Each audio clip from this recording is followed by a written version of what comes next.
The second part, purification. Be a good son, just brother, spouse tender, and good father. You will be surprised by this sutra, but it is of immense value. Be a good son and a just brother and a spouse tender and a good father. You will think what it has to do with his spirituality. It has to do much. You have to create a peaceful surrounding. Only then you can fall into meditation. You have to create an atmosphere, an energy field. Only then you can go inwards. In Gurdjieff's school in Fontainebleau, it was written on the gate, if you have not settled your accounts with your father, go back. First settle your accounts with your father, then come. Unless you respect your father, there is no possibility of your growing. It's strange. Why? What it has to do with the search? And from another corner, there is psychoanalysis which says, settle your accounts with your mother. Unless that is settled, you will never feel settled. You will remain tense. The whole psychoanalytic work is how to close accounts between you and your mother. Gracefully, lovingly.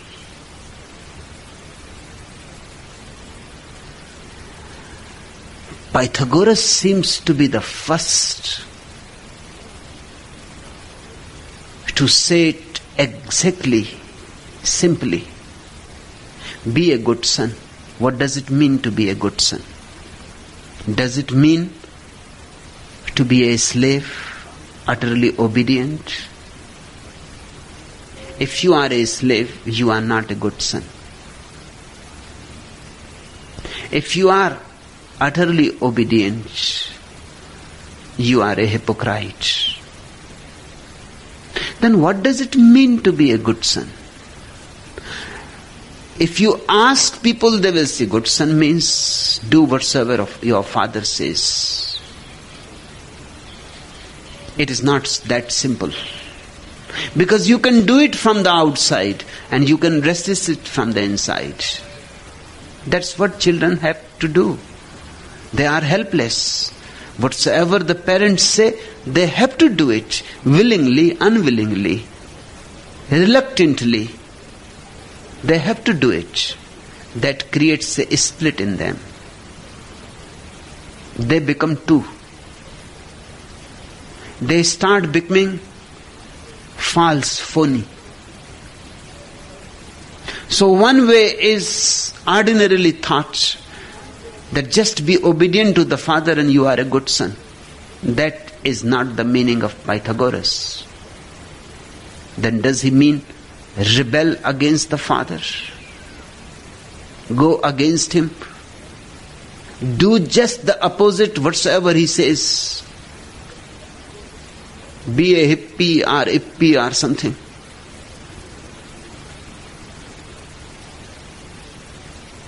If he says have short hairs, then have long hairs. If he says take a bath every day, then forget all about taking bath for years. If he says cleanliness is next to God, then be dirty and claim that dirtiness is next to God. No, that too is not the meaning of being a good son.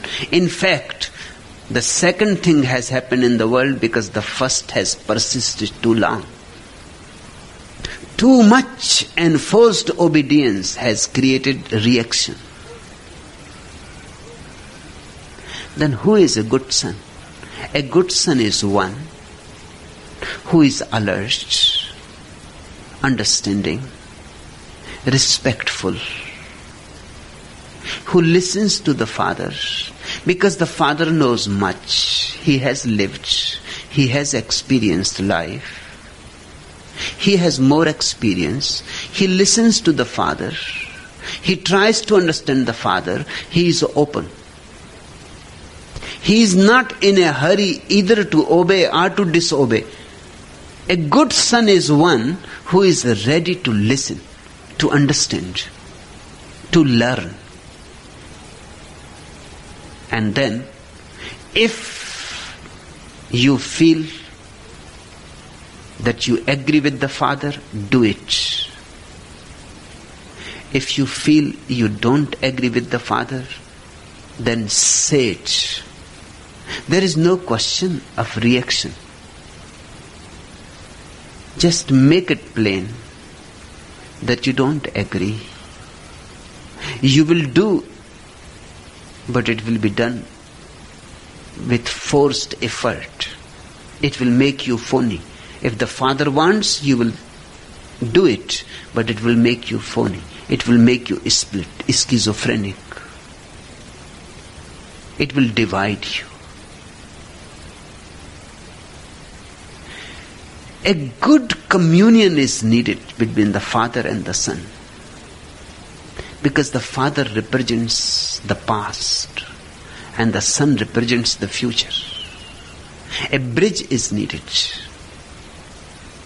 and it cannot be one-sided. So it is not only for the son to be a good son, the final thing is to be a good father too. He is creating a family atmosphere in which meditation can grow easily. A good son is one who is alert, ready to obey the father when he feels he is right, ready to say to the father that I am not willing to do it. It will be false, it will be phony. And ready to go with the father if he cannot decide on his own. Because there may be things which you cannot feel either right or wrong. Then follow the father. He knows better. And the father simply represents the past. The father simply represents all father figures. All those who are elder than you, older than you. The father is simply a symbol of all those who have lived more than you, experienced more than you. The teachers, the elders. A great respect is needed. Respect for their life, respect for their experience. There is no need to become a slave, and there is no need to react against them.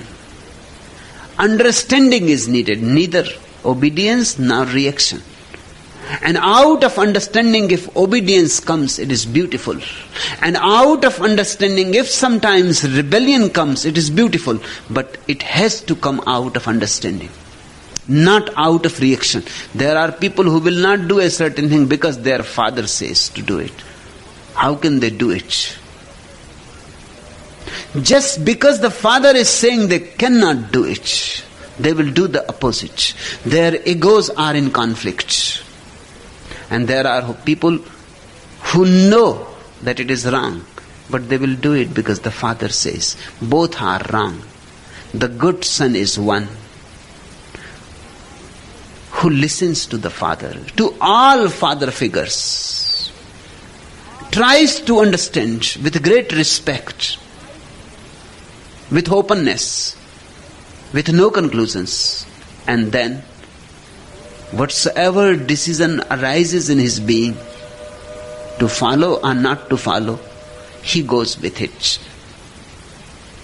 It is neither reaction nor obedience. It is simply acting out of understanding. Be a just brother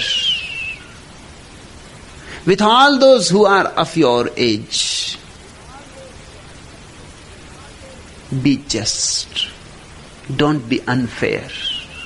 Don't exploit. Because if you exploit, you create a tension around yourself. Create friendship around yourself. Because growth will be easier in a friendly atmosphere. Espouse tender. With your wife, with your husband, be tender. Be soft. Because love has the other side of hate in it. And unless you understand what it means to be tender, soft, loving, there is every possibility love will bring great hate in you. People love the same person, and the same person they hate. And that hate destroys all love, poisons all possibilities of love. And love is a great phenomenon. The person who has missed love will never know what prayer is, will never be able to pray. It is only love's experience that prepares you to pray. Be a spouse tender. Be a spouse tender. Love the woman or the man with great tenderness, grace that has disappeared from the world. People's relationship has become very ungraceful. They have lost the whole language of tenderness. Their love life is so full of hate and anger and rage that may be one of the causes why God has become dead in this century. Love has disappeared, prayer cannot arise. Love is the flower, prayer is the fragrance. If the flower is not there, then there cannot be any fragrance. And good father. And in your own turn, circle is complete. Be a good father. What does it mean to be a good father? Don't enforce anything on your child. Give your love. Give your understanding. But always make it clear that the choice is the child's. If he wants to follow it, he can follow. But he is following his choice. If he wants not to follow, he is free not to follow. Again, he is following his choice. Make everything clear to the child. You love him. So give your experience to him, but don't enforce it. Don't command. Let him understand. Let understanding be the only law, and let him follow his understanding. Now you can understand. The father has to be just a helper. The father has not to mold the child in a certain pattern that he wants. He has not to use the child for his own ambitions. He has to love the child, make him strong, make him more alert, so that he can search his own ways in life. Make him more and more independent. The good father does not cripple the child, does not force the child to depend on him. And if there is a good father, naturally the son will be good, because he will not be enforced into any slavery, and he will not have to react either. And if you have been a good son, in your own turn one day you will become a father, and you will be a good father. This is the family atmosphere, the space in which we live. This space has to be of intimacy, of love, of grace. Only then meditation will be easier, and spiritual growth will be enhanced.